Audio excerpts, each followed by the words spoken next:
Este episódio é um oferecimento da Canicos Moda Nerd, a primeira e única loja focada na moda nerd de super-heróis brasileiros. Acesse o site e use nosso cupom de desconto presente no link da descrição, porque o herói brasileiro veste Canicos! Spidercast, o podcast de cultura geek. Saudações, sejam bem-vindos a mais um episódio do Spidercast. Eu sou o jornalista Alfredo Carvalho e hoje tenho o prazer de receber aqui do programa ele que já participou dos nossos especiais da BGS, o grande desenvolvedor de games brasileiro Luciano Lima, que também me deu aulas lá na minha época de saga, e que agora está lançando um game aí, o Funk Farm, e veio contar um pouco dessa trajetória para nós. Luciano, tudo bem contigo? Tudo bom, Alfredão. Como é que você está? Melhor agora. Beleza. Finalmente conseguimos combinar aí pra você vir aqui, né? Sem ser aquela loucura de BGS, que é sempre uma correria, né? Vamos conversar aí sobre essa trajetória, porque de certa forma eu acho que você tem muita história aí pra contar pra gente. Tem. A gente já tem um bom tempo aí na indústria aí, posso dizer, modéstia à parte aí, já tenho 10 anos trabalhando com jogos aí. Muita coisa no decorrer dessa jornada já aconteceu. Uma das coisas foi justamente a participação aí das aulas da SAP. Eu tive o prazer de dar aula para vocês aí também. Tem bastante coisa aí. A gente teve muita história para contar. A gente tem. A gente vai traçar aqui uma linha do tempo, mas primeiro, né? A galera que nos acompanha aqueles bandos de nerd sempre aumentar o seu repertório, o seu conhecimento. Então, o que você aí no seu tempo livre tem consumido da cultura pop, seja jogos, filmes, livros, qualquer coisa que você queira estar indicando pro pessoal que nos escuta? Cara, assim, depois que eu comecei a trabalhar com games, né, eu vou dizer assim que há 4 anos eu só vivo de desenvolvimento de jogos. Eu não tenho mais nenhum outro tipo de fonte de renda a não ser os trabalhos que a gente tem relacionado a games. Eu venho jogando também, mas infelizmente a minha rotina do dia a dia acaba reduzindo o meu tempo útil para jogar, né? E eu tenho também um garotinho de 4 anos, que aí também toma um pouco de tempo da gente. Então, o que eu estou consumindo muito, eu consumo bastante série, filme. Eu sou um cara que eu amo muito cinema, então eu estou sempre indo para o cinema e tal, quando posso, obviamente, né? Compartilhar essa experiência com a minha esposa, né? Eu ultimamente abandonei jogos do multiplayer, jogos live service, jogos que te dão ali um tempo muito longo de gameplay, que você precisa estar ali farmando e hordando e etc. Hoje estou só adepto aos jogos single player, né? Hoje com a geração do PlayStation 5 aí a gente tem muitos bons jogos aí que pode oferecer campanhas incríveis aí. Então hoje eu tô nessa. Concordo. Hoje eu sou um jogador single player, a gente nomeia aqui carinhosamente de player do sofá. Sou aquele cara que gosta de sentar no sofá, gosto de ver uma boa campanha, com uma boa história, eu gosto de me emocionar com bons roteiros, né? Então hoje eu sou o tipo de jogador. E séries, né? Séries e filmes eu consumo assim de forma bem exponencial, né? Séries e filmes eu consumo bastante com a minha esposa. Games é uma coisa que é o mais particular meu, ela não é muito próxima dos games, assim, no sentido de jogar, né? Ela gosta de acompanhar por causa do meu trabalho, das coisas que eu faço, mas jogar mesmo é uma coisa que eu faço ali um pouco mais soldado, digamos assim, que eu sou um jogador solitário ali, né? Eu gosto de jogar no meu cantinho ali, com o meu fonezinho, a minha experiência, né? Hoje estou jogando alguns joguinhos aí, né? E sou um cara que sempre foi amante de automobilismo, né, de carro, sou um hobby que eu tenho, então hoje também é uma coisa que eu me dedico bastante ali, a jogar jogos de simulação de carro. Legal. Eu também tenho disso. Eu nunca fui muito fã de jogos multiplayer, né? Aqueles mata-mata em equipe, aquelas coisas que são feitas para você jogar em grupo. Eu sempre gostei mais da experiência single player, até porque, né? Tipo, eu sou filho único e eu tenho videogame desde moleque. Eu também, tipo, na infância, não era aquela pessoa que não tinha tantos amigos ali próximos, né? Então eu acabava sempre jogando sozinho. Aquela coisa de jogar de dois é uma experiência que pouco eu tive, né? Então, pra mim é mais prático. E mesmo depois que veio esse lance de você jogar online, eu tenho uma certa dificuldade de meio que interagir com outras pessoas pra jogar com outras pessoas, principalmente estranhos, às vezes que no online a gente acaba às vezes muitas vezes jogando com pessoas que a gente nem conhece, Sim, né? sim. E isso meio que, tipo, na época que eu tive acesso a isso, eu meio que não via ali muita graça. Tem uns pessoal assim, uns amigos que ainda me chamam, pô, a gente podia se juntar, a gente podia jogar tal jogo. E eu, a gente faz. Ali, às vezes, de vez em quando a gente dá uma jogada, mas eu sempre acabo evitando, porque não é muito minha vibe também. Sim. Eu gosto assim de alguns jogos assim bem exclusivos ali de multiplayer. Eu gosto jogando Uhum, bastante multiplayer de Gran Turismo e tal, mas ali também é uma pegada que é eu e eu, né, que tá dentro do carro ali, você não tem contato com sim. outros jogadores não, a não ser que você queira, né, mas eu tô nessa, assim. A gente tem uns amigos que ainda jogam bastante Fortnite. Eu, na época da pandemia, joguei muito Fortnite, né? Hoje eu já Uhum. não sou mais adepto da gameplay de Fortnite. Os amigos sempre falam, vamos jogar, pô, tá diferente agora, voltou, agora tem Fortnite sem construção. Cara, é legal, eu acho maneiro assim, mas não é uma parada que me hypa mais, não. Já passou essa época, assim, mas hoje eu Uhum. ainda gosto de algumas coisas de multiplayer aqui, né? Lá na empresa mesmo, no meu estúdio, a gente toda última sexta-feira do mês, a gente junta todo mundo pra fazer uma jogatina, a gente pega um jogo free ali, multiplayer, que é o que comporta o máximo de jogadores possível, a gente fica jogando ali, mas também é um negócio descompromissado, não é uma parada que a gente leva por muito tempo, não. Imagino, cara. E você citou aí que você gosta de jogar jogos single players, que é o que você tem jogado no seu pouco tempo livre e tudo mais. Aham. Mas cita um nome aí pra galera talvez conhecer um pouco aí do que você tem jogado ultimamente, aí o que tem mais te atraído. Sim. Ó, cara, eu sou um jogador assim, que é aquela coisa que eu falei, eu sou adepto de boas histórias, né? Então, Uhum, recentemente joguei, né, o Resident Evil 4, né, o remake, que era um boa. jogo que eu tinha um pouco de preconceito, porque eu não gostava muito do 4, o clássico, né, o 2000, Uhum, 2006, da época do PlayStation 2, depois veio os HD remaster da vida aí. Sempre tive muito preconceito, joguei a campanha do Resident Evil 4 do PlayStation 5, achei fantástico, achei fenomenal, boa. né? E eu tenho uma franquia de jogos das quais eu gosto muito, que é as franquias de jogos da Supremacy Studio, né? Que lançou o Until Dawn, que lançou aquela série de jogos chamada Dark Pictures, né? Que tem o Little Hope, o House of Ashes, que Uhum. são mais filmes interativos, digamos assim, né? Eu sei qual é. Tipo, tem aquele Heavy Rain que na época, Isso, não Heavy é da mesma Rain, empresa, mas eu acho que é o mesmo estilo, né? sim. Depois tem aquele Detroit Become Human. Detroit também é uma obra fantástica de jogo também que eu acho muito incrível. Eu acho que o Detroit ele foi um dos jogos assim que eu mais achei tipo interessante os desfechos assim. Eu lembro que na época eu tentei fazer o máximo de finais possíveis assim, que eu achava muito louco, né? É bem maneiro. Sim, O Until Dawn foi um dos jogos também que eu tenho uma lembrança muito forte, que o Until Dawn, na época, foi o jogo que me fez comprar o PlayStation 4. Eu lembro até hoje, na BGS 2014, se não me engano. O Until Dawn ele foi revelado na BGS 2014. Eu lembro que tipo, o stand da Sony, com uma galera sentada no chão para ver o uhum. anúncio desse jogo. Eu lembro que eu vi aquilo ali, acho que na época o PlayStation 4 estava ali no seu lançamento. Então, quando eu vi aquilo ali, achei aquilo fabuloso. E é um estilo de jogo que eu acho fantástico.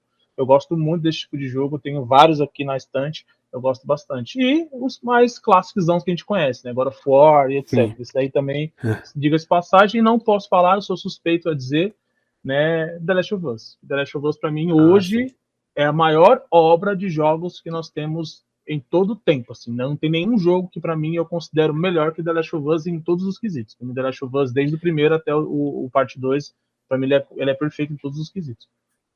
Eu lembro quando anunciaram o The Last of Us Parte 2, na época eu tava fazendo as aulas da saga e você tava dando aula pra gente, né? Uhum. A primeira coisa que você fez quando chegou na sala foi colocar o trailer do The Last of Us 2 pra gente. Eu lembro até hoje esse dia, eu cheguei, tipo, quieto, não falei nada, só apaguei a luz, tipo, botei o som no alto e botei o trailer pra vocês assistirem lá, tinha acabado de sair o trailer, botei lá, e para alguns era em primeira mão ali o trailer, e, Uhum. assim, The Last of Us, ele não só mudou a minha vida, né, como hoje eu tenho eternizado, né, a mesma tatuagem que a Ellie tem no braço, eu também tenho uma. Uhum. Curtiu a série? Sim, curti demais. Muito boa. Eu curti por dois motivos. Né? O que me fez curtir muito a série foram dois motivos. O primeiro é que eu acho muito incrível a obra, o roteiro, a história da Last of Us é uma Uhum. história que eu acho muito envolvente e foi uma oportunidade que eu tive de compartilhar aquela história, aquele universo que eu amo com a minha esposa. Né, que ela não é Sim. adepta de jogos, ela até tem um pouco de, não digo preconceito, mas ela é uma pessoa que ela não é muito, muito tátil em jogar coisas que você precisa matar monstros, etc., ela acaba não tendo muita ficção por aquilo. Então, isso trouxe essa proximidade. Eu pude compartilhar com ela algo bom que foi o universo The Last of Us por meio da série. Né? Então, para mim, The Last of Us, a série também é fabulosa, não tenho o que dizer. Para mim, é a série do ano. Né? Para mim, foi The Last of Us. Eu tô em dúvida, que ele tá competindo no TGA, né? Uhum. E eu tô em dúvida entre a série do The Last of Us e o filme do Mario. É uma briga São forte. duas coisas. Cara. Super Mario é um troço que eu acompanho assim desde moleque, né? Então, assim, pra mim ver aquele filme com tudo aquilo de referência que teve, foi muito forte pra mim também. Mas The Last of Us, a série, eu achei fantástica também. Sim. A única coisa. E aí não é nenhuma reclamação, né? Nem tipo, nossa, acabou a. Não, não é nada disso, mas eu só senti um pouquinho que faltou um pouquinho mais da parte de infectados ali Uhum. na série. Em determinados momentos dava a impressão que o apocalipse já tinha sido resolvido, o problema era só o drama humano ali. Sim. Mas é só um detalhezinho Sim. que pode ser arrumado em futuras temporadas. Isso é uma coisa que acontece quando você parte para uma adaptação, né? Porque, assim, a parte dos infectados, eu posso dizer assim que ele é o nicho principal para dar o motivo do jogo, né? Que é você Sim. matar os infectados ali e tal. Eu acho que na série ele tentou aproximar um pouco mais o que é, tipo, o colapso e a situação humana de tudo aquilo, né? Tanto que começa a série já dizendo, tipo, os infectados, as coisas que estão acontecendo com o planeta. Ele fala, e o fungo? O fungo pode contaminar um ser humano. Mas o ser humano, a temperatura do corpo dele é muito alta. Mas e se o planeta aquecesse, se o fungo tivesse se adaptar? Então, eles criam um aspecto onde o foco principal da série, além dos infectados, também é o quesito humano da coisa, né? O que a humanidade estaria passando. Acho que a série tentou trazer um pouco mais disso, que no jogo ele é abordado, mas é abordado para uma pessoa que ela gosta de explorar um pouco mais. Por exemplo, se você pegar para ler todos aqueles livros, os diários das pessoas que você encontra no jogo, você vê aqueles relatos que é o que é relatado na série, tá ligado? Então Sim. eu acho que é eu acredito que seja por causa disso. Foi uma decisão artística deles, né? Uhum. E também pegando todo o contexto que a gente viveu aí no mundo recentemente, com pandemia e tudo mais, né? Então, esse cenário do mundo, digamos, pós-apocalíptico, né? É um negócio que está muito.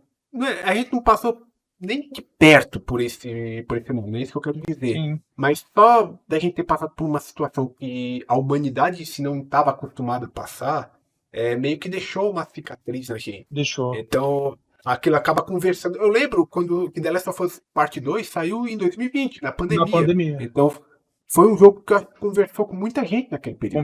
Conversou muito comigo, né? Porque o The Last of Us Part 2, ele pegou um momento, acho que de muitos jogadores que jogaram ele no auge do seu lançamento ali, que foi na época da pandemia, que estavam fragilizados por N motivos, né? Porque o The Last of Us, ele além de trazer esse prospecto viral, né, que também é uma pandemia que se passa dentro do universo do The Last of Us, mas um prospecto de humanidade, né? É um jogo que ele trata muito a humanidade. Naquela época eu estava muito fragilizado por vários motivos, né?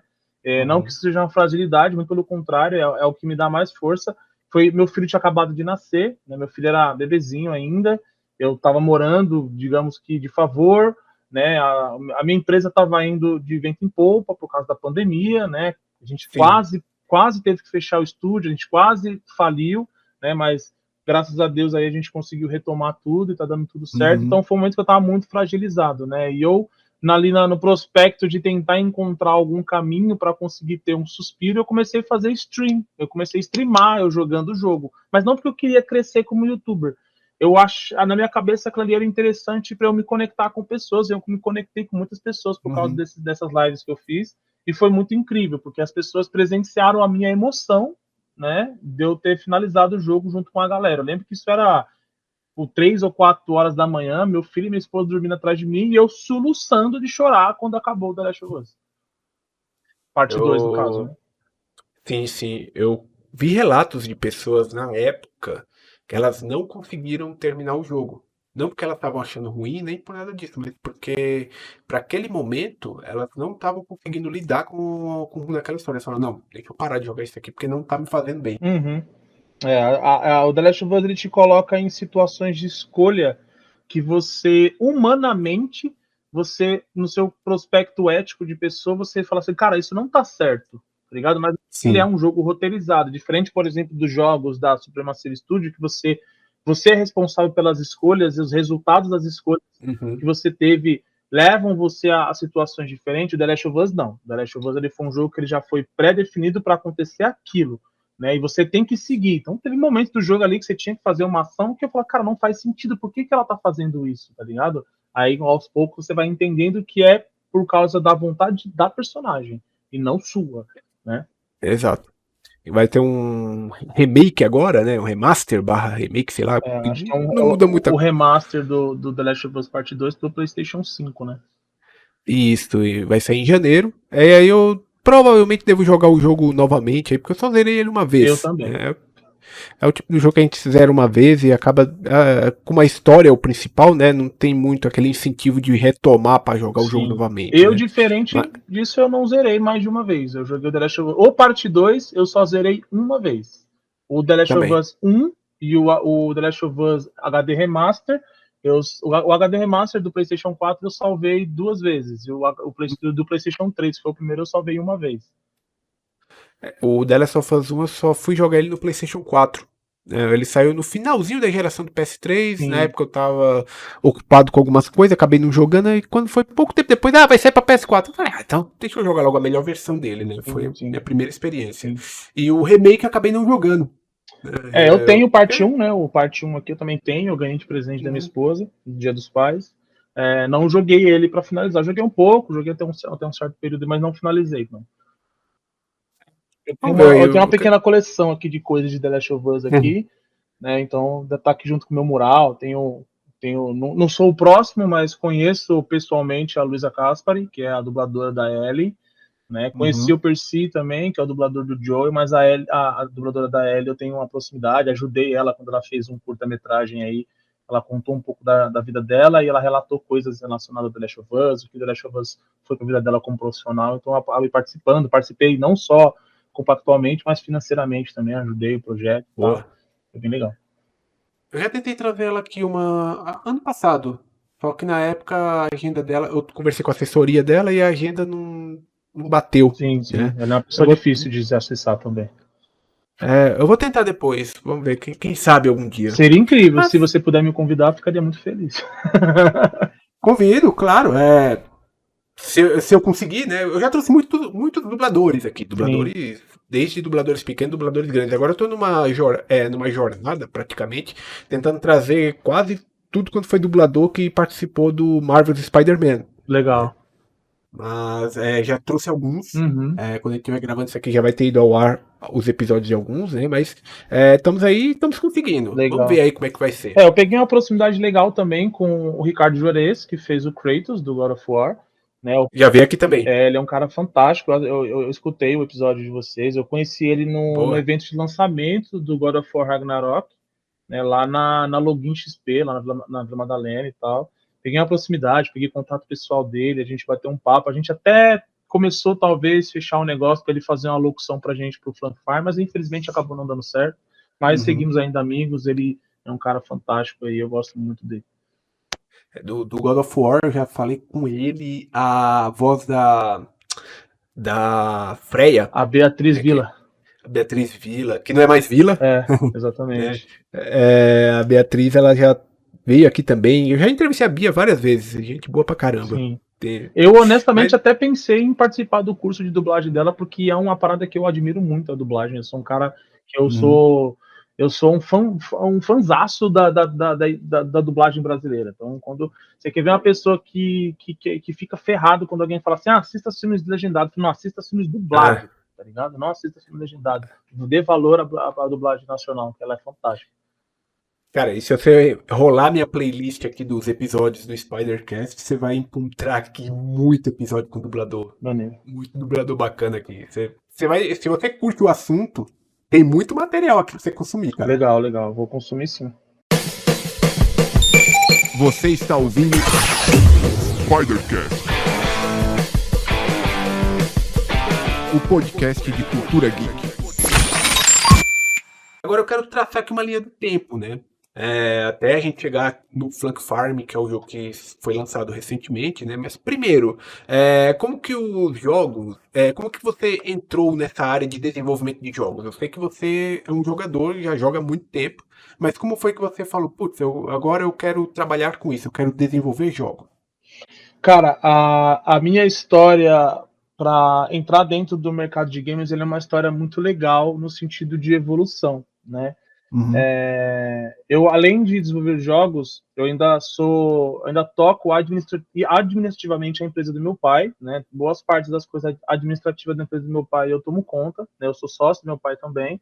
E há muito tempo atrás, quando eu era bem jovem, colocando assim, tipo, realmente, bem lá no começo mesmo, meu pai, quando eu tinha lá por volta dos meus 8 anos, né, já era fanático pro videogame, gostava pra caramba, ele colocou um computador na minha mesa e eu lembro isso como se fosse ontem, isso marcou a minha base, né, a Uhum. minha vida. Ele olhou para mim e falou assim, ó, estuda que é com isso aqui você vai ganhar dinheiro, né? Tipo, isso realmente entrou no meu espírito, na minha alma, e eu levo isso como ética da minha vida. Tipo, trabalhar com computador é o que vai fazer eu ganhar dinheiro, né? Computador, eu uso o computador para ganhar dinheiro, né? Então, comecei, assim, brincando ali, mexendo no Paint, coisa de criança, né? Abrindo, digitando um monte de besteira no Word, e assim você vai aprendendo, né?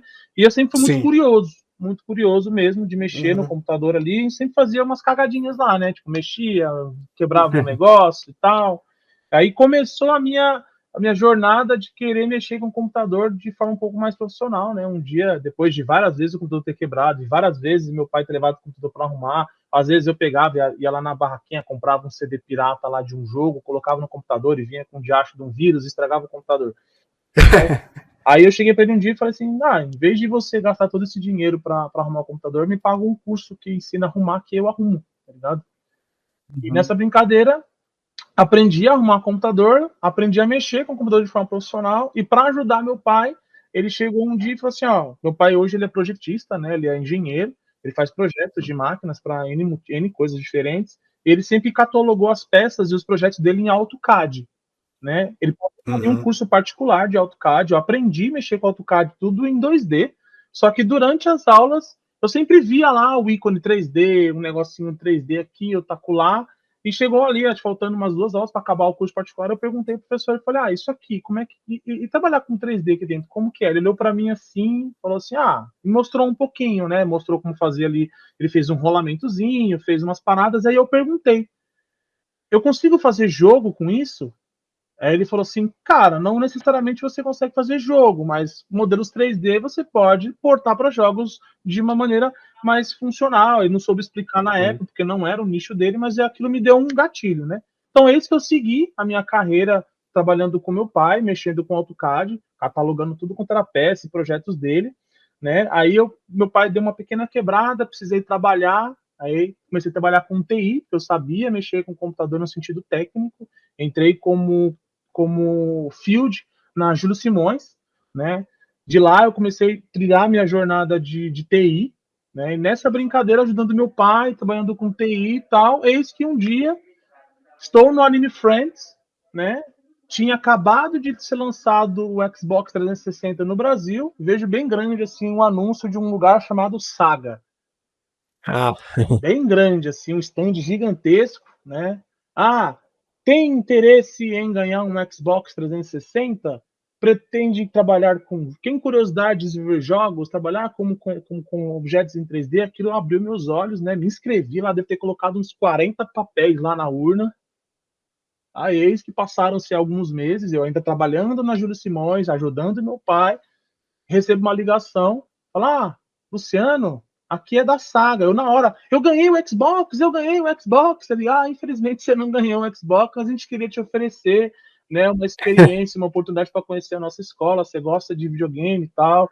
Aí eu fiquei meu barra, meu tijolo com isso, só que eu fui, né, fui conhecer a unidade, né, na época era a unidade do Tatuapé, né, fui conhecer lá, e, cara, foi a minha primeira experiência de fato com o desenvolvimento de jogos, foi quando eu coloquei o pé dentro da Saga, né? Eu tenho todo um respeito pela escola em si, né? Porque foi lá que me abriu as portas, não pensei duas vezes, né? Fechei o contrato, fiz o curso, estudei na saga, né? Chegou um certo momento ali que eu basicamente transferia todo o meu dinheiro que eu recebia para pagar a saga, né? Ajudava em casa, pagava umas contas e o restante pagava a saga, né? Então ficou esses 2 anos aí estudando na saga, né? Fui lá que eu conheci meu sócio, o Rafael, né? A gente se conheceu pela saga, né? A gente Legal. começou a nossa amizade dentro da sala, conheci muitas pessoas que ainda fazem parte do meu ciclo de amizade na saga, né? Uma dessas pessoas que eu tenho um carinho imenso é o Rogério Félix, que hoje ele é diretor da escola Zion, né? Que é diretamente concorrente à saga, mas aí por quesitos profissionais, hoje ele faz parte de um outro grupo, mas é um cara que eu tenho um carinho imenso, né? Conheci também um cara chamado Rodolfo e todos os meus outros professores, né? O professor Rafael, o professor Clayton, entre outras pessoas que passaram pela minha vida, que infelizmente eu não vou lembrar o nome aqui, mas se sinta-se abraçado, né? E quando eu estava faltando mais ou menos ali uns 2, 3 meses para acabar a saga, eu decidi não trabalhar mais com TI. Conversei com a Júlia Simões na época. Nessa época eu já era analista de infraestrutura, tomava conta de boa parte das redes das concessionárias Volkswagen de São Paulo, né? Sempre fui um cara que tive facilidade de mexer com o computador, então eu tinha essa visão, mas aquilo eu fazia porque eu sabia, mas não era algo que eu fazia porque eu gostava, né? Isso me dava um salário até que ok, para um jovem de 20 anos.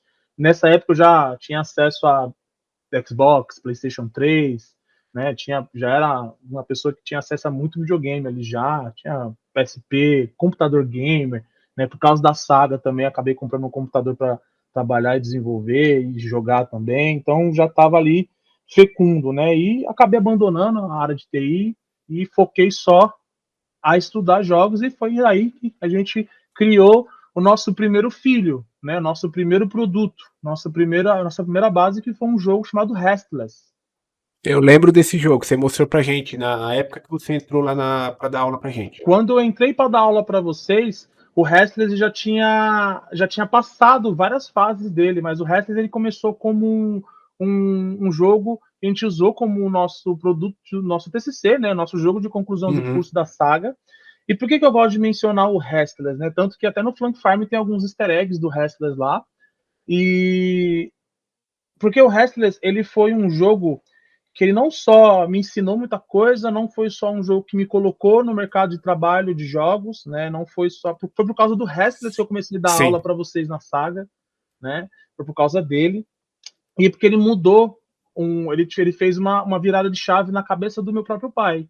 Né? Meu pai sempre foi uma pessoa que tinha um pouco de preconceito com isso. Acho que muitos que estudaram jogos passaram por isso. Eu falava até mesmo isso em sala de aula. Né? Meu pai ele tinha um pouquinho de preconceito, mas ali, o dia que nós fomos levar o Restless para ser apresentado, na época, na escola Axis, que era o elite da saga ali, lá era um pessoal mais elite, a gente foi apresentar o jogo lá, né? Foi um momento muito legal, porque quando a gente apresentou o jogo lá, meus pais e os pais dos meninos que fizeram parte do jogo viram que aquilo não era uma brincadeira. A gente não estava só sentado no computador jogando, aquilo realmente era uma coisa profissional feito com um produto de verdade, né?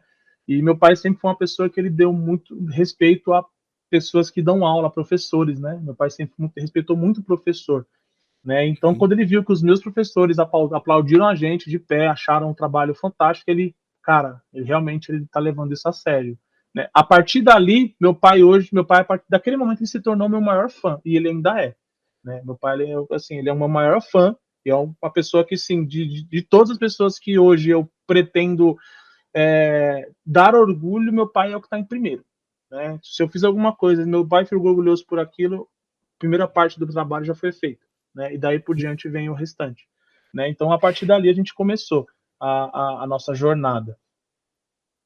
E uma coisa que eu lembro que era dito, acho que no primeiro dia de aula da saga, né? Era a questão das referências, né?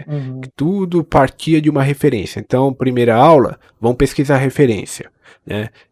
Quais foram as referências de vocês para o Restless?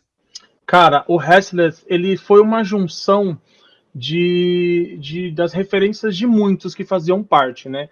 Por incrível que pareça, muitos ali gostavam da temática de terror, que o Restless ele foi um jogo de terror, Eu gostava muito de jogos de terror. Jogos de terror, filmes de terror, eu gostava muito, né? E o Restless, ele foi uma inspiração de vários jogos de terror, né? As principais referências foram Resident Evil.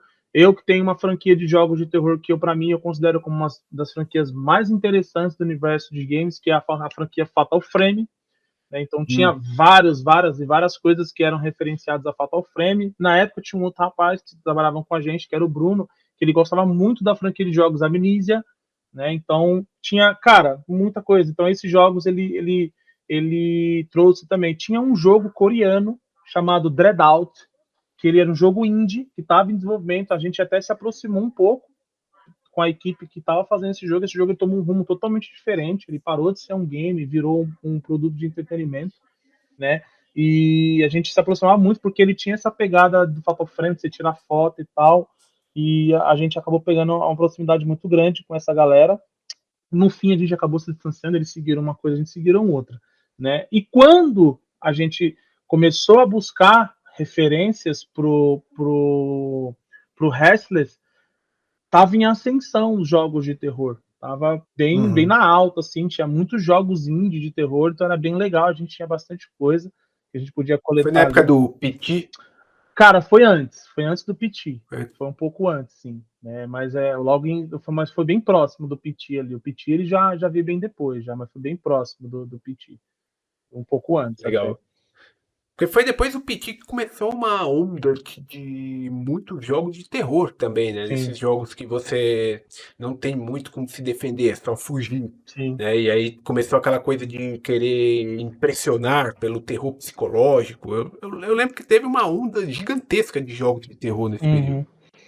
Foi uma onda bem legal. A gente tentou nadar nessa onda, né? A gente até quando eu dava aula para vocês, eu fui convidado, né, na época pelo Cleidson, que eu conheci o Cleidson também no Anime Friends, que a saga sempre levou os alunos para expor os jogos, né? A gente levou o Restless para expor lá na Anime Friends 2015, se não me engano, 2014, eu não lembro exatamente o ano. E a gente conheceu o Cleidson, viramos amigos, na época eles estavam também começando a Void Studios, estavam fazendo o Eternity. Né, a gente pegou essa proximidade, o Cleidson, o Fábio também, que é uma pessoa que fez parte, ainda faz parte da minha vida profissional, porque hoje a gente trabalha junto até.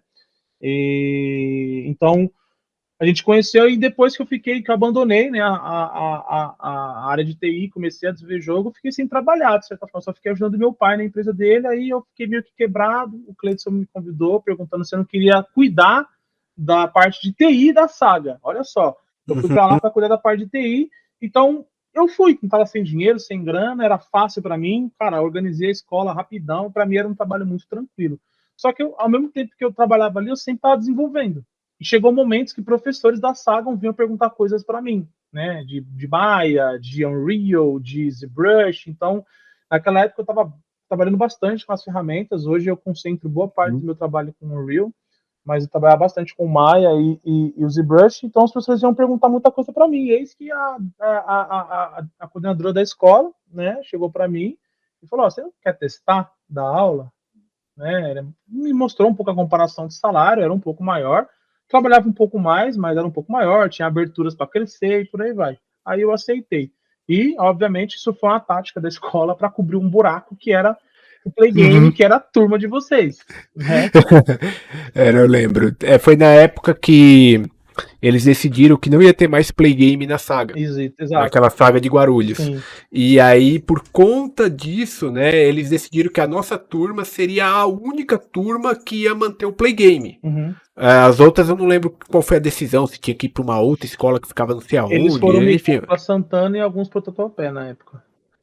Isso, aconteceu um rolo desse, só que a nossa turma, por algum motivo, foi a única que continuou. E aí, nisso, por acabar o curso do Play Game, os professores que estavam lá na época foram desligados, eles ou pediram para sair também, porque só ia sobrar outros tipos de cursos para eles darem aulas, que não era bem do interesse deles, né? Sim. E aí foi quando você entrou. Nós fomos, eu acho que uma das primeiras turmas que você deu aula, então. Cara, foi uma das primeiras, sim. Eu tenho orgulho de dizer que foi uma turma que foi uma das primeiras. Foi uma das poucas que eu formei, mas uma das turmas que me renderam muitas boas lembranças, né? Muitas das pessoas Uhum. que estavam naquela sala de aula fazem parte hoje da minha vida ainda, né? O Wagner, por exemplo, ele trabalha Eu lembro. comigo, ele é um dos meus principais modeladores 3D. O Richard também trabalhou com a gente por um bom tempo. O Lucas também trabalhou com a gente por um tempinho. Então, teve várias pessoas que fizeram algumas pontas na minha vida. Eu sempre fui uma pessoa que se eu vejo você e eu acho que você é um cara que pode somar, cara, vou trazer, você vai beber da água junto comigo. A gente passou, vou dizer em parente sofrimento na época da pandemia junto, mas quando a gente Uhum. voltou junto também, né? Então foi bem maneiro, né? E de certa forma foi bem legal. Mas infelizmente, naquela época, né, quando a gente estava no Restless, a gente estava meio que numa ascendência. A gente estava levando o Restless para a BGS pela primeira vez, era a primeira vez que eu ia como Uhum. expositor para a BGS, era um momento tipo muito épico da minha vida, né? 7 meses após a BGS, a gente sofreu um golpe, né? O rapaz que levou o Restless com a gente para poder, de certa forma, era a nossa primeira inserção de publisher, de certa forma, nosso primeiro investidor, ele acabou Uhum. aplicando um golpe na gente, ele sumiu. A gente não tem mais contato Caraca. com ele, o jogo ele segue engavetado com não vou colocar processo jurídico aqui porque acaba abrindo muito, né? O jogo acabou sendo engavetado, a gente achou mais interessante deixar ele como um filho prodígio nosso ali, e a Uhum. gente não está tocando mais o resto ele foi engavetado e infelizmente foi cancelado, né? Eu não sabia dessa história. Né, a gente acabou Que sofrendo um louco. golpe aí, não vou abrir nomes, etc, porque não vale a pena, Sim, mas ele é um cara obviamente. que já é conhecido da indústria, muitas pessoas conhecem, muitas pessoas aí já sabem quem é o pilantra, porque ele praticava golpes de maneira muito estratégica, né? Ele oferecia valores para os estúdios, oferecia um investimento ali que para um grupo de jovens que não tinha R$ 1 no bolso para poder fazer jogo era incrível, para a gente era incrível, na época, se não me engano, foi em torno de uns US$ 25 mil, né? Foi o dinheiro Uhum. que a gente usou para abrir financeiramente a empresa, levar o jogo na BGS e entre outras coisas. E depois ele colocava tipo datas de entregas absurdas, assim, sacou? Datas que ele sabia que o estúdio não ia conseguir cumprir. Quando batia a data, ele processava esse estúdio, sabe? Então, ele ganhou Caraca. dinheiro em cima de muito estúdio pequeno. Muitas pessoas que poderiam estar na área hoje não estão por causa desse cara, né? Então, a gente, Nossa, graças que a Deus, o feliz. nosso contrato foi muito bem capado, muito bem analisado pela nossa equipe jurídica, que uma dessas equipes jurídicas, quem faz parte dela é o pai do meu sócio, o Ângelo, ele ajudou a gente. Então, a gente acabou não sofrendo esse problema, só que infelizmente o jogo acabou Uhum. sendo engavetado, porque de certa forma ele tem uma parte do jogo. Então, se a gente publicar esse jogo hoje, ele tem direito dele. Ah, entendi. Que chato. São coisas que fazem parte da vida, né? Faz Infelizmente. parte da vida. Mas que droga, hein, cara? Eu não sabia disso, não. Eu lembro que eu fui nessa BGS que vocês Sim, a estavam gente tem lá foto com o junto. Restless. É verdade. Não, mas essa que a gente tem foto juntos foi a do outro ano. Você não tava como expositor nesse ano. Eu A gente acho. tava só dando rolê. Eu não tenho. Eu lembro que a gente tem uma foto junto na BGS, eu não sei confirmar se foi nessa do Restless ou foi em outra. É que a gente se encontrou nessa BGS, você tava como expositor, né? E depois aí, no ano seguinte, a gente se encontrou geral lá, a galera toda ali, e ficamos dando um rolê ali pela Sim, BGS. Foi em sim. 2018. Sim, sim. Nesse tempo eu não ia como imprensa, nem nada do tipo. Eu ia como só, tipo, alguém que comprou o ingresso e tava lá, Visitante, né? sim. Um visitante. Eu tava em 2018 até então, até 2022, que foi ano passado, 2018 tinha sido a última vez que eu tinha ido na BGS. Aham. Eu não fui em 2019, e aí depois veio pandemia, né? Uhum. Então ela retornou em 2022, foi quando aí eu comecei a ir como imprensa também, mas Uhum. é, depois, quando foi mais ou menos o período que você saiu da saga e começou a investir de vez no seu estúdio? Cara, isso tem uma história muito legal também, porque assim, Por sinal, fala o nome do seu estúdio aí cara, pra galera assim, conhecer. apresentar também, o meu estúdio se chama Veneta Games, né? Ele é um estúdio que hoje a gente atua no desenvolvimento full game, né? A gente trabalha com não só Uhum, jogos, trabalha com realidade virtual também, né?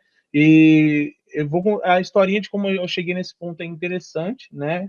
Porque uhum, assim, quando eu estava dando aula na Saga, eu já estava começando a tocar a empresa porque a gente já tinha colocado o jogo na BGS. Então a gente já tinha o nome da certo. empresa e já estava começando a tocar. Chegou um certo momento lá que eu percebi que não estava dando mais para eu vivenciar as duas coisas, tanto o estúdio quanto a saga, né? As duas estavam conflitando, porque eu tinha coisa do estúdio para fazer, e tinha que dar aula, e tinha que fazer conteúdo para a saga, e por aí vai. Eu também peguei Uhum. algumas responsabilidades acadêmicas na escola, que isso acabou tomando muito tempo. Então, eu acabei conversando com a saga, a gente entrou num consenso, a gente negociou, e eu me desliguei, né, para tocar a minha Legal. empresa. Falei, vou pegar um pouquinho da minha rescisão aqui, vou investir na empresa, né, a gente tinha Isso foi em que conseguido, ano? foi em 2019, 2019. 2019, um ano antes da pandemia. Legal. Só pra Não, saber. 2019, isso, 2019, exatamente, aconteceu em 2019, um ano antes da pandemia, exatamente. Aí eu larguei, só que na semana seguinte que eu tinha negociado com a saga para poder ser desligado, a minha namorada, até então namorada, me trouxe o testezinho de gravidez e eu descobri que eu ia ser pai. Né? E isso Hum, criou para mim um emaranhado de informações na minha cabeça, porque eu estava literalmente tipo, me retirando de um salário fixo mensal para apostar em uma coisa que eu não tinha prospecção nenhuma. Assim, tinha prospecção, mas era uma aposta, né? Não era algo certo. sim. Só que senti no meu coração ali, Deus me tocou e ela comprou a briga junto comigo. Tem histórias legais disso aí também. Eu acabei indo, fui, a gente conseguiu pegar um espaço lá no Tatuapé, a gente tinha um escritório no Tatuapé, a gente montou um estúdio lá, foi uma experiência fantástica. O Wagner, o Richard, na época até o Henrique participou disso também. Minha Uhum. esposa grávida lá também, a Amanda, a esposa do Rafael, na época também grávida, fazendo isso. A gente tocou o estúdio e a gente começou a tocar a empresa. E as coisas começaram a andar, começaram a vir projetos, a gente começou a pegar projetos pequenos, projetos de 3D. A gente entrou também no mercado de impressão 3D, começou a fazer algumas coisas. Né? Esse que a gente pegou um projeto muito grande de um estúdio lá da Alemanha, que na época o projeto se chamava Zero Damage, que era um jogo de nave que estava concorrendo a um edital lá na Alemanha. Eles estavam praticamente ganhando esse edital, a gente já estava praticamente com tudo certo para nós irmos embora para a Alemanha, né? As Ah, coisas acontecendo, meu filho já tinha nascido, né? Teve vezes que a gente fazia as nossas game jam, né? De desenvolvimento, e a Eliana grávida com a barrigona lá com a gente, dormindo no sofá, dando o maior suporte, né? Então, o Felipe, meu filho, viveu tudo isso na barriga, mas viveu. Né? Pegamos projetos também ruins, que a gente acabou tendo problemas jurídicos, aí no fim acabou dando certo. Então foi um ano muito conturbado esse ano pré-pandemia, né? Foi um ano em que a Veneta estava crescendo mesmo, a gente já com quase tudo certo para ir embora, já dando entrada em visto, já buscando. Cara, foi um negócio de louco. Quando a gente realmente estava seguindo, a gente tinha pego um outro projeto de VR também, que ia dar para a gente um percentual financeiro legal, estava quase tudo certo, cara, já pronto para ir embora para a Alemanha, tudo decidido, família avisada que nós estávamos para ir embora para a Alemanha, veio a pandemia. não tem como prever isso, É, cara. Isso aí pegou muita gente de surpresa. é, Vocês foram mais um desses que foram sim. pegos de E surpresa. foi um castelinho de madeira que a gente estava construindo ali, quando a gente estava começando a criar o alicerce de alvenaria, começando a colocar o cimento para poder fazer algo firme, veio a pandemia e jogou água em cima de tudo.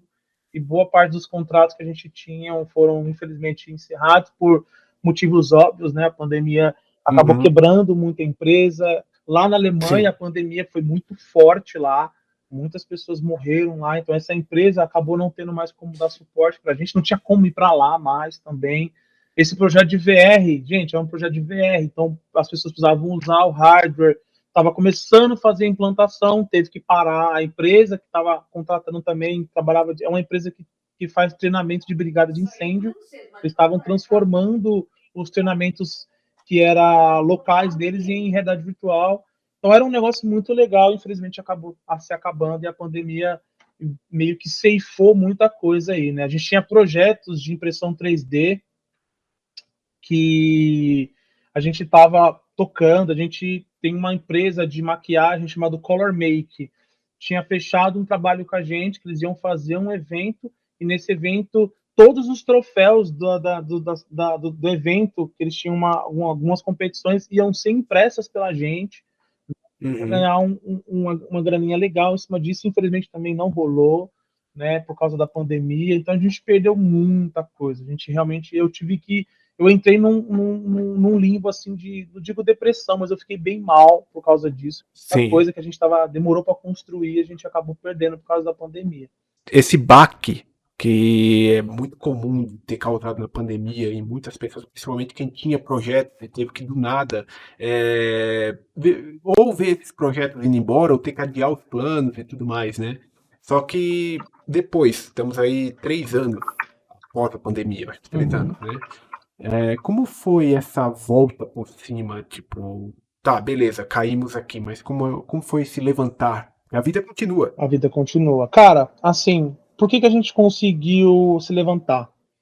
Porque a Veneta Games, né, o estúdio, hoje, né, eu, o meu sócio Rafael, as pessoas que formam o estúdio, que eu considero que meu estúdio não é só eu e o Rafael, a nossa família faz parte também, né, a gente tem uma ética. A nossa ética é fazer o melhor da forma que a gente conseguir e com o que a gente tem, né? Basicamente um pouco daquilo que o Mário Sérgio Cortella ensina, né? Faz o seu melhor Uhum. na sua capacidade, enquanto você não tem capacidade de fazer melhor ainda, né? Então a gente sempre fez da melhor maneira possível e a gente nunca fechou portas com ninguém. A gente sempre foi muito honesto. E automaticamente isso gerou um networking que levou a gente a voltar para o mercado, né? Um desses networking levou a outro networking. Então, no ano que estava, tipo, a gente estava meio que migrando, saindo da pandemia para um pós-pandemia ali, o finalzinho da pandemia, né? Depois de eu já ter fechado N contratos, encerrado N contratos, tipo, morando de favor na casa da minha sogra com meu neném pequeno, basicamente pagando a fatura do cartão de crédito com outro cartão de crédito, tive que vender carro, tive que vender boa parte da minha coleção de jogos que eu tinha, itens colecionáveis que eu tinha, tive que vender para manter a gente bem e conseguir ter comida para Uhum. comer, né? Esse a gente estava lá, assim, a lá vão ter, assim, sabe? Nessa época eu ter uma afastada do Rafael também, por causa da pandemia, obviamente. Do nada apareceu uma pessoa, né, que eu posso falar diretamente o nome dela, que é o Fábio, trabalhava na Diorama nessa época. Ah, o grande Fábio, professor da saga O também. grande Fábio, exatamente, o próprio. Né? Um estúdio chegou na Diorama pedindo um outsourcing. O nome desse estúdio era Force Phoenix. Eles queriam outsourcing para um jogo chamado Rio.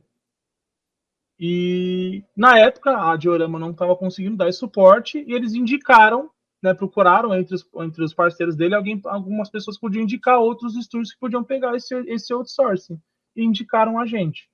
A gente, na época, sem um puto no bolso, aceitamos, né, fechamos lá o trabalho com eles e a gente começou a tocar o Rio, né, o Raise on the Oblivion. Foi um jogo multiplayer ambientado no Rio de Janeiro, né? Então toda a transição, né, o lançamento do Rio no seu primeiro estágio ali, ele foi ele foi tocado pela gente, pela Veneta. Então a gente fez boa parte do level design da favela do Vidigal foi feita por mim, né, na minha liderança, né? Boa parte da programação foi feita pelo Rafael e a gente foi tocando, foi o que começou a gente a voltar a trabalhar com jogos, né? A gente fechou um valorzinho ali, na época dava para manter a gente, né? E fizemos também da melhor maneira possível, entregamos o nosso melhor, e isso levou a outro networking que chegou a um estúdio chamado Final Boss, que é o estúdio que tem um jogo chamado The Path of Calidra, né? Que Uhum. também boa parte da produção do jogo foi feita pela gente, da Veneta Games, né? Boa parte da parte de technical arts, que foi coisas feitas por mim, otimização foi feita por mim, boa parte da programação foi feita pelo Rafael, né? Então a gente, muitas pessoas que trabalhavam com a gente lá no DPF Calidra foram alunos meus. O Wagner trabalhou no DPF Calidra, o Richard trabalhou no DPF Calidra também como modelador. O Richard trabalhou também no Rio, né? Então a gente trouxe bastante gente para trabalhar com a gente. E isso foi trazendo a gente meio que de volta, né? De volta ao mercado, né? A gente foi pegando ali um outsourcing outro, a gente foi adquirindo o conhecimento e evoluindo, e isso retomou a gente ao mercado de jogos, né? Retomou a nossa empresa ali a um patamar ali de profissional saudável. A gente conseguia sobreviver e viver só de jogos, né? Então chegou um momento ali que a Veneta estava participando do DPF of Calidra e do jogo Rio. Isso aí foi tipo. finalzinho de pandemia, para entrar ali naquele pós-pandemia, né? Que foi. Exatamente, né? Exatamente. A gente foi o que salvou a gente nessa época quando eu estava trabalhando no Rio e no DPF of Calidra me permitiu sair da casa da minha sogra e morar com a minha esposa num apartamentinho pequeno. A gente estava ali, graças a Deus, o dinheiro sempre dobrava misticamente, a gente ganhava pouco. Minha esposa trabalhava vendendo roupa na loja de roupa na Brás, e o dinheiro ali não era muito, mas dobrava, a gente nunca passou dificuldade, né? Só que Que bom. algumas coisas que a gente vem fazendo também, né, devido ao networking, né, chegou-se algumas coisas que vieram a acontecer logo após que a pandemia acabou, né, as pessoas já estavam mais que recuperadas, a gente estava, a maioria das pessoas vacinadas aí, chegou um rapaz, né, muito curioso isso, né, chamado Inácio Alencar, que ele também entrou em contato com a Diorama, que a Diorama indicou um outro rapaz chamado Breno, que também é um cara que tem um puta de um conhecimento na área, também é bem conhecido na indústria, com um projeto de um jogo educacional. Né? Um projeto gigantesco, um projeto grande, né? Algo surrealmente grande, que tinha a proposta de mudar o ensino nacional, né? E o pessoal ficou um pouco cabreiro porque eles não achavam que a ideia era muito grande, eles não tinham capacidade técnica de produzir aquilo. Então foi, por incrível que pareça, modéstia à parte dizendo, foi recomendado a gente, de novo, a Veneta Games, eu, o Rafael e a nossa equipe. E o Inácio veio com essa ideia, ele colocou o papel na mesa e falou, ó, é isso que eu tenho esse projeto, eu preciso de um piloto para eu correr atrás de investimento, de parceria, de N coisas, e indicaram vocês. Assim, na época a gente estava mais tranquilo, trabalhando no DPF of Calidra somente, a gente não estava mais trabalhando no Rio, a gente já tinha saído da equipe do Rio, e a gente fez um piloto para esse cara. Né? A gente fez um piloto para esse rapaz. E a gente trabalhou 2 a 3 meses nesse piloto, entregou para ele e ele simplesmente sumiu. Sumiu. E a gente continuou trabalhando, foi um bagulho totalmente sem compromisso. Depois de uns 8 a 9 meses, esse cara me volta. Olha, consegui vender o jogo. Aí eu, tá, e agora? Ele trouxe todos os panos quentes do que tinha acontecido, as empresas que ele entrou em contato, o que aconteceu, o que não aconteceu. Ele mostrou, né, que tinha alguns possíveis investidores e pessoas que estavam interessados no produto, né? E isso acabou se vingando, né? Esse produto realmente começou a se tornar real. O Odisseia hoje, que é o jogo que esse rapaz trouxe, na época não se chamava Odisseia, ele é um game que ele tem como proposta incrementar o conteúdo educacional que a gente tem no Brasil hoje. Ele é um jogo que não substitui conteúdo de sala de aula, mas ele incrementa a sala de aula. Né? O aluno ele vai ter o conteúdo de sala de aula dentro do jogo também, né? Um RPG também interativo. E hoje o Odisseia, né, que é um jogo que ele é da Educar Games, que é a empresa que nasceu por causa desse jogo, possui aí uma parceria com a Veneta Games. E a gente tem esse projeto que está em desenvolvimento também, de nossa autoria. A gente começou o piloto desse projeto, a gente está tocando. É um projeto que já tem quase 3 anos de desenvolvimento, já tem, assim, vou chutando por alto, uns 3 milhões de reais investidos. Né? Hoje a empresa Educar Games já tem mais de 50 funcionários, né? Tudo voltado ao Odisseia, que é o projeto, e hoje eu tenho um carinho muito grande pelo Inácio, a pessoa Inácio que me trouxe a gente essa ideia, a gente comprou essa ideia, e hoje um dos nossos principais nichos, né, que a Veneta tem como portfólio é o Odisseia, que é esse jogo que está sendo desenvolvido aí, já está sendo implantado em algumas escolas do Brasil, né? Já está rodando em algumas escolas do Brasil. E isso é um projeto que a gente tem muito orgulho, né? E isso fez com que a gente mudasse o nosso mindset, né? Isso deu um switch na Veneta. A Veneta teve uma ascensão legal aí, tanto que hoje, não devido a isso, mas hoje, por exemplo, a esse switch, esses trabalhos que a gente veio fazendo hoje, por exemplo, proporciona para o meu sócio a possibilidade de ele morar fora do país. Hoje meu sócio mora no Canadá, né? Legal. E deu para a gente também a possibilidade de nós também criarmos a nossa a filial da Veneta lá no Canadá. Hoje a Veneta ela tem, já são 2 estúdios, é a Veneta Games Studio Brasil e a Veneta Games Inc, que é no Canadá, né? Então a gente tem dois estúdios aí. E só concluindo um pouco aí para a gente chegar um pouco no Flank Farm, né? O Flank Farm ele passou por todo esse rolê, né, de estúdio, de jogos ali, porque em 2019, né, no finalzinho de 2019 para começo de 2020, foi o ano da pandemia. Foi 2020, né, que a pandemia começou, se não me engano. Foi, né, 2020. Foi em 2020, março de 2020. Isso, em 2020 a gente tinha um contrato assinado com a Brasil Game Show para expor o nosso jogo. Qual o jogo? A gente não sabia ainda. A gente só tinha o jogo, a gente só garantiu o nosso espaço lá para a gente levar um jogo lá. Algumas desses projetos poderiam ter sido colocados lá. A gente negociou na época com o pessoal do Rio, com o DPF Fiscalida, mas no fim acabou que a gente não levou nenhum desses outsourcing. A gente tinha que levar um jogo novo. Só que os projetos estavam tomando muito tempo, né? E acabou que a gente não tinha um produto. Só que nessa brincadeira veio pandemia, né? E nessa brincadeira de pandemia a BGS foi cancelada, né? E quando foi ali em meados de 2021, né? A BGS também acabando, né? A gente estava meio que ainda saindo da pandemia, não teve a BGS 2021. Sim. Aí a gente teve 2 anos aí de déficit de BGS praticamente. Então a gente acabou não indo. Então, a BGS ofereceu pra gente o dinheiro de volta, do investimento. A gente falou, ó, a gente não acha interessante, a gente quer participar da BGS. Aí eis que veio a BGS 2022, pós-pandemia, todo mundo já, graças a Deus, recuperado, alguns, infelizmente, ainda com a chaga das perdas da BGS. Do nada, a gente, simplesmente faltando 2 meses para a BGS, a gente dá um estalo na nossa cabeça e fala, Cais, a gente tem que ir para a BGS. A gente não tinha nenhum produto para levar. Porque a gente estava focado nos outsourcing, estava tocando o Odisseia freneticamente, o projeto tocando ali todo a vapor. A gente não esqueceu, a gente acabou não dando tanta atenção. Então, faltando 2 meses para a BGS, a gente deu um estalo na nossa cabeça. Gente, tem BGS daqui a 2 meses. E agora, o que a gente leva? Então, lá vai a gente fazer vários brainstorms e buscar referências. A gente pensou em levar um sucessor espiritual do Restless para a BGS, só que acabou que não deu certo, ia ser muito trabalho para pouco tempo. Então a gente pensou em fazer um joguinho multiplayer simples, né? A gente recolheu alguns feedbacks, a gente começou a coletar algumas referências, e aí a gente chegou na ideia do Flank Farm, que na época nem era Flank Farm o nome, era Woshmi. Aí depois que a gente acabou criando o Flank Farm por causa da lore que foi criada para o jogo, e a gente produziu o Flank Farm para a BGS 2022 em 45 dias. Caraca, é muito pouco tempo pra um jogo, cara, isso aí. 45 dias foi o tempo que a gente desenvolveu o Restless, o Flank Farm.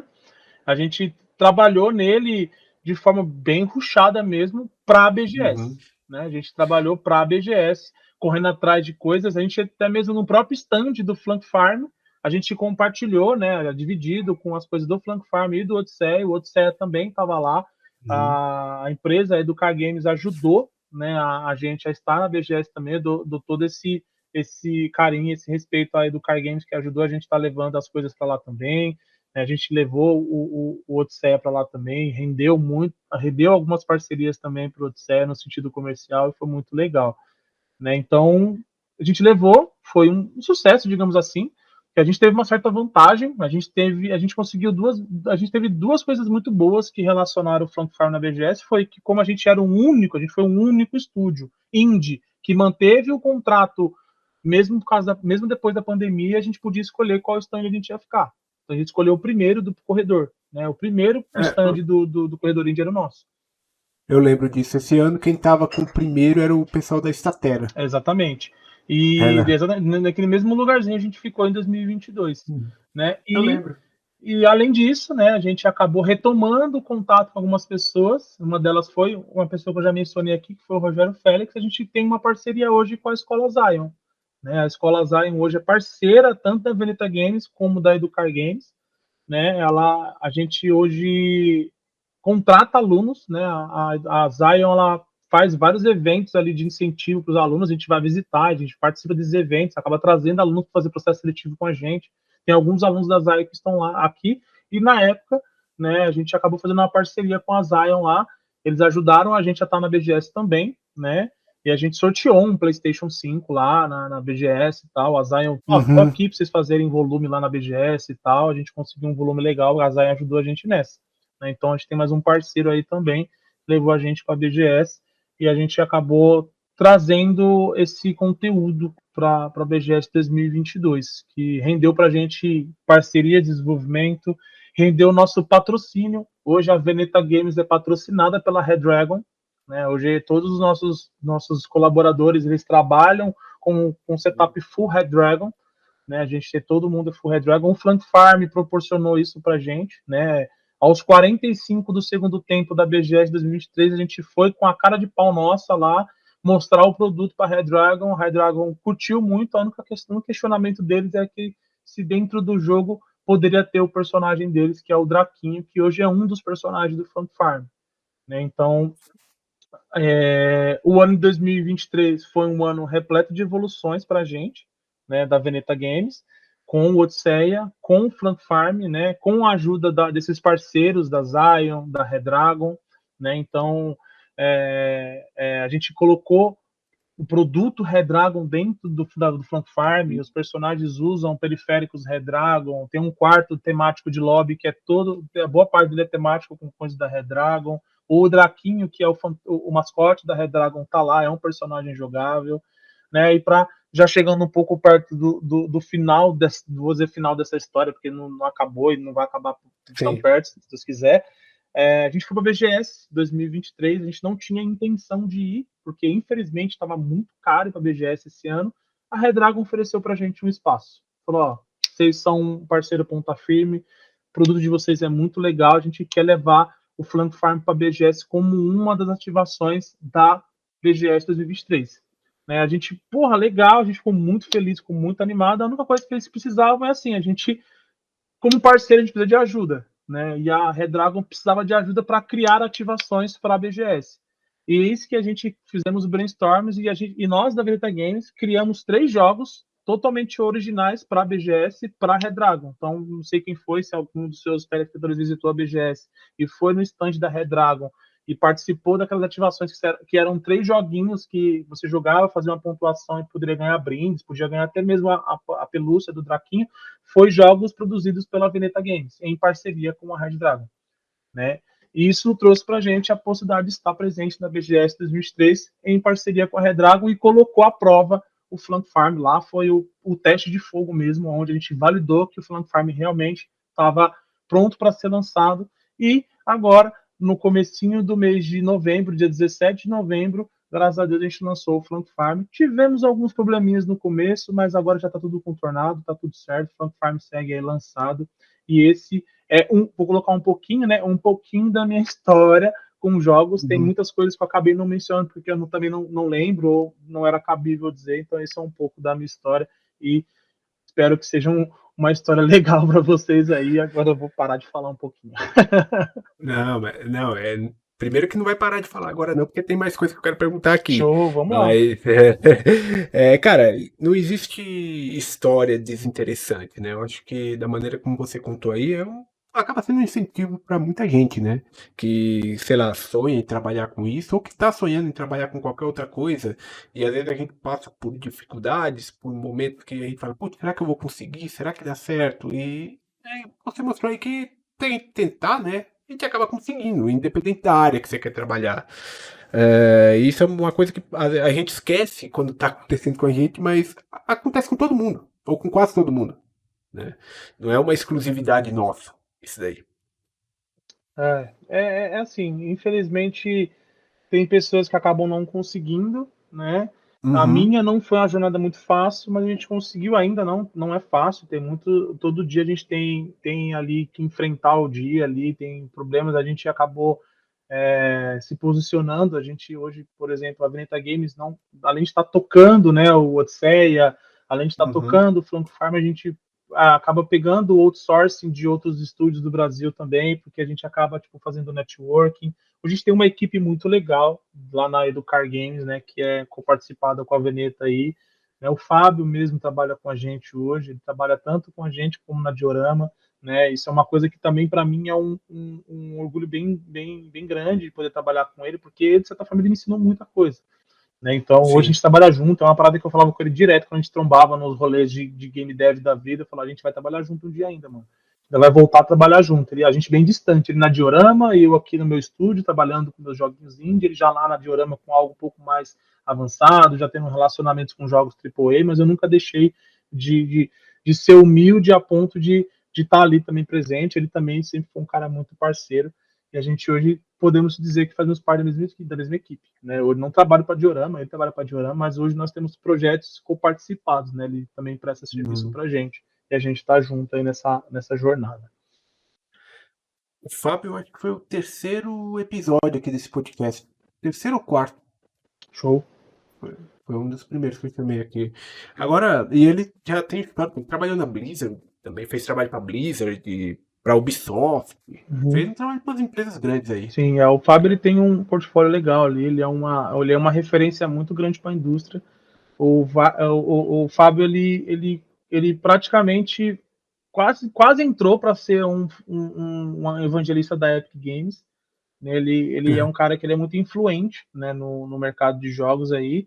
Então a Epic Games respeita muito o Fábio, né? Ele hoje ele não está na Epic, ele não é um funcionário da Epic, mas ele quase chegou a ir para lá e tal, por motivos aí que não convém eu dizer, acabou não dando certo, mas ele ainda é um cara muito respeitado na indústria de jogos, principalmente a parte da indústria que trabalha com Unreal. Você está ouvindo Spidercast, o podcast de cultura geek. Você está ouvindo Spidercast, o podcast de cultura geek. Você falou que produziu Flank Farm tipo em 45 dias praticamente. Você e sua equipe, no caso, né? E vocês falaram, foram atrás de referências e tudo mais. Quais foram as principais referências para a produção desse jogo? Olha, a gente tentou buscar, a nossa principal referência para o Flank Farm era buscar jogos que eram divertidos, né? Eram jogos que criavam momentos marcantes na vida dos jogadores. A gente está numa ascensão, né? Ainda se encontra numa ascensão muito grande de jogos do estilo Battle Royale, né? Sim. Mas isso já acabou virando um nicho muito repetitivo, né? Hoje, quase todo FPS que nós temos hoje na indústria tem o modo Battle Royale.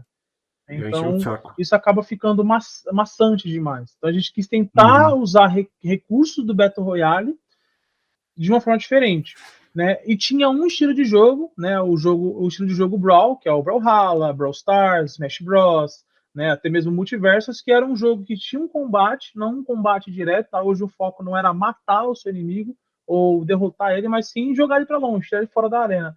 A gente criou essa junção, né? O Flank Farm hoje ele mistura essas duas essências, o Battle Royale com o estilo de jogos Brawl, jogo Smash Bros, né? E hoje a gente tem essa mecânica que eu considero exclusiva do Flank Farm, né? Eu não vi nenhum outro jogo que tem essa temática Brawlhalla, Brawl Stars e etc. em 3D, né? Quando eu digo em 3D, em 3 dimensões, né? Geralmente são jogos em 3D, mas sempre em plataforma, né? Plataforma ali sempre de um lado para o outro, mas dificilmente num prospecto tridimensional. E o Flank Farm ele mistura essas duas temáticas, né? O Smash Bros com o Battle Royale, né? Tem características de Battle Royale, mas não necessariamente um Battle Royale onde você tem um ciclo que te fecha, mas sim um recurso dentro do jogo que a gente fala que é um raiozinho que solta nesse cenário. Se você não tiver em um ponto específico de proteção, você acaba morrendo. Então é ali que tem a característica do Battle Royale, algo que te leva aos jogadores se concentrar no mesmo ponto, né?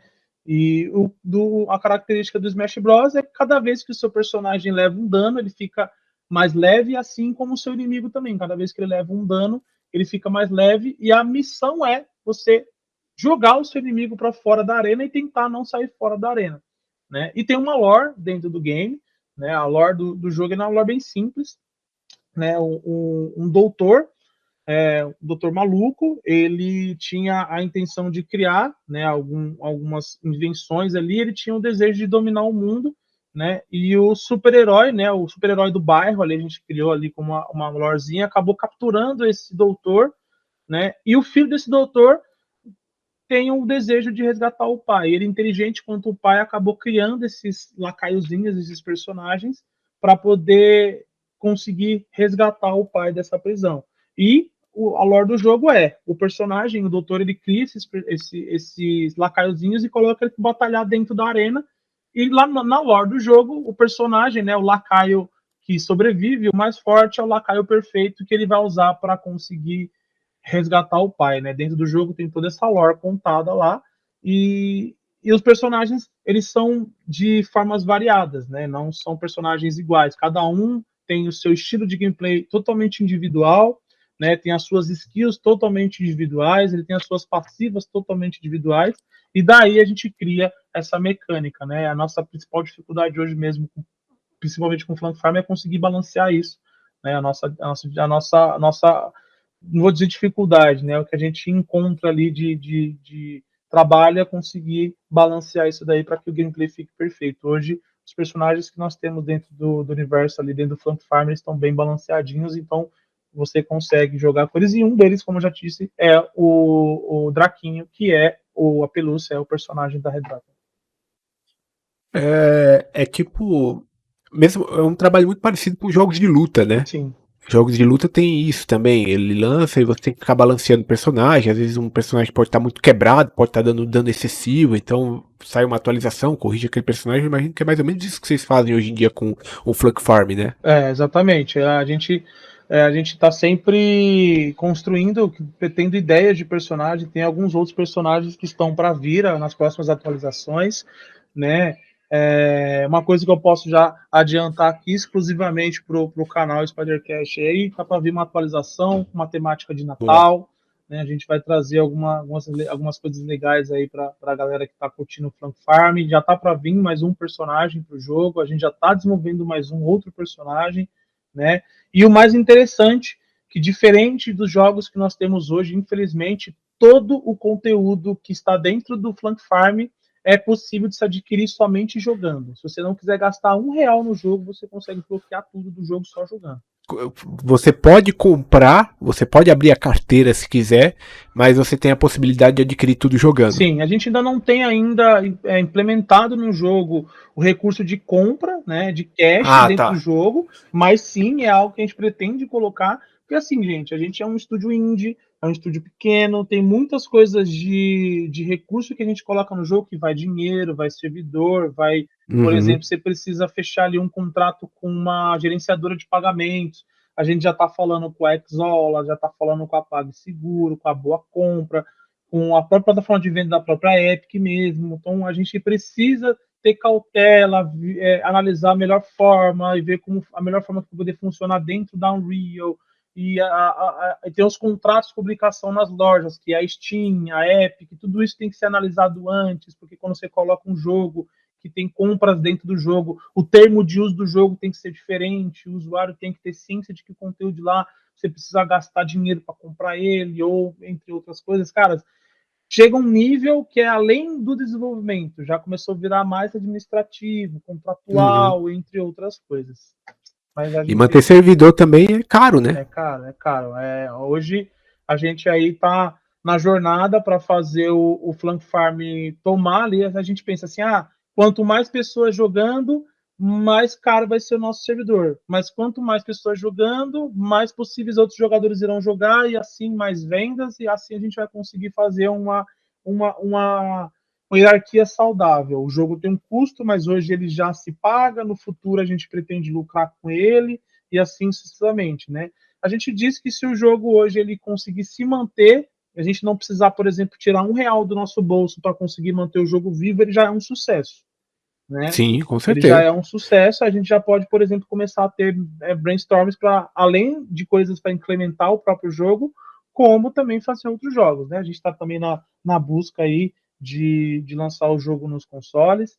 É algo que, algumas coisas que a gente anda conversando, eu não posso falar nem que sim, nem que não, porque a gente tem contrato de sigilo nesse sentido. Então, o jogo vai ser para console? Não sei, talvez, tá ligado?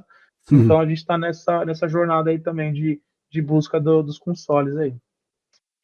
Quanto mais você aumentar a sua base de jogadores, mais saudável é pro jogo, né? Eu acredito, pelo menos eu penso dessa forma. Nem todo mundo quer jogar no PC. Tem gente que quer jogar no Nintendo Switch, por exemplo. Tem gente que quer jogar no seu Xbox, no PlayStation. Então, quanto maior for a exposição do jogo, maior a chance de outras pessoas conhecerem. A gente, assim, uma coisa que eu já posso adiantar, né?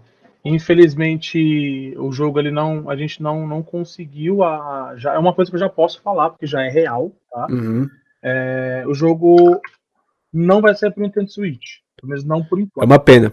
Não vai sair para o Nintendo Switch, porque a gente tentou fazer a parceria com a Nintendo, a gente entrou em contato com eles, mostramos o jogo e a Nintendo simplesmente respondeu a gente que eles não possuem interesse, tá ligado?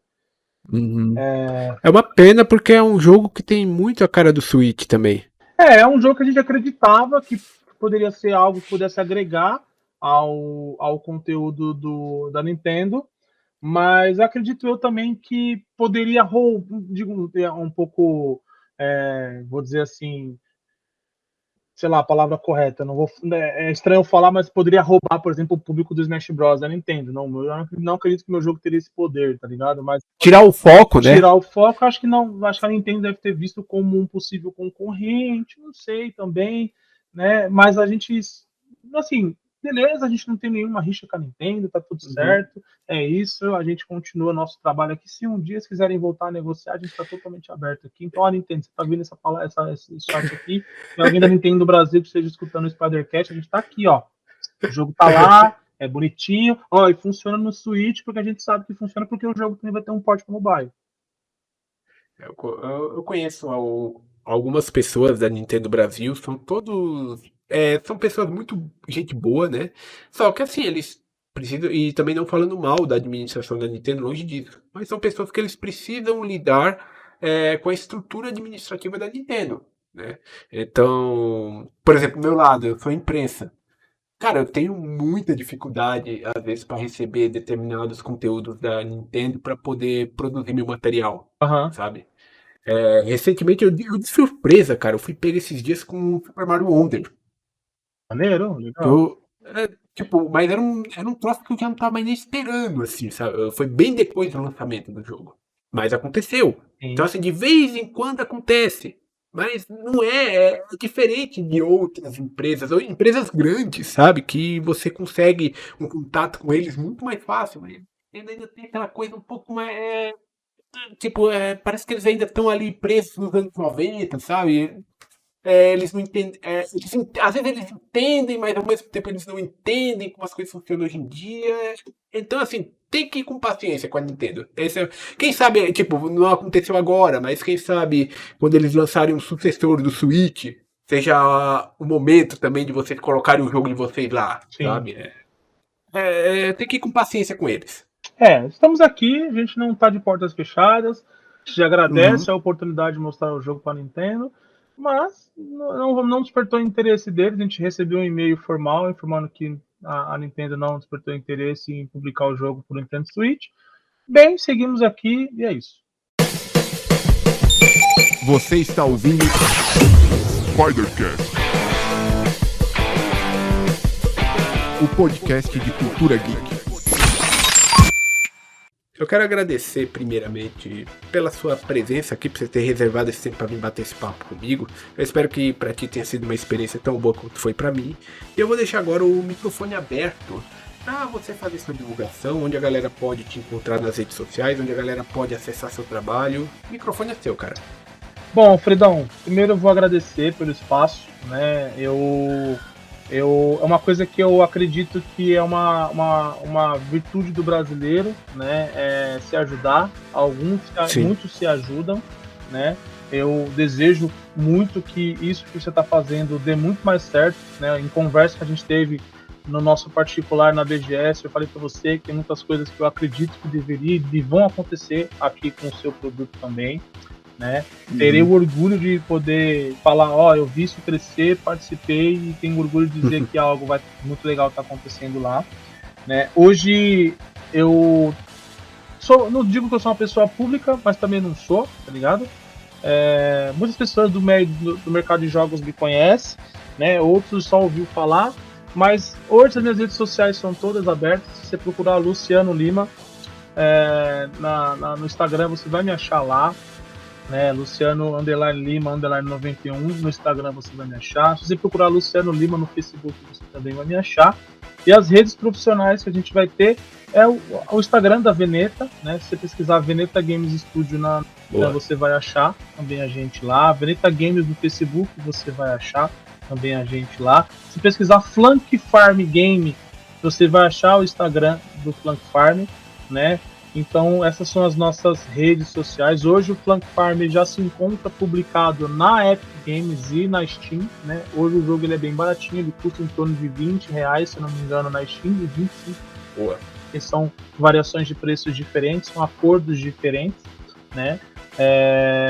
Lá a gente está a todo momento mandando atualizações. Nas redes sociais do Flank Farm, por exemplo, a gente está sempre mandando informações. Se você tem interesse comercial em falar com a gente, em buscar, às vezes, um estúdio para poder fazer um outsourcing, pode mandar para a gente no nosso e-mail, que é team, né, de time em inglês, team@veneta.games, é o nosso e-mail comercial, é um e-mail que eu diretamente respondo junto com o meu sócio, né, a gente concentra tudo que é relacionado à Veneta nesse e-mail, e nas redes sociais da Veneta também, né, no Instagram da Veneta, no Instagram do Flank Farm também, a gente também está sempre respondendo a galera lá, né? E é isso, né? Espero que seja interessante para o pessoal aí. Espero que o que eu tenha passado para vocês sirva como inspiração para aqueles que ainda têm desejo em trabalhar na área, né? O mercado de games, principalmente no Brasil, está numa ascendência muito grande. Não sei se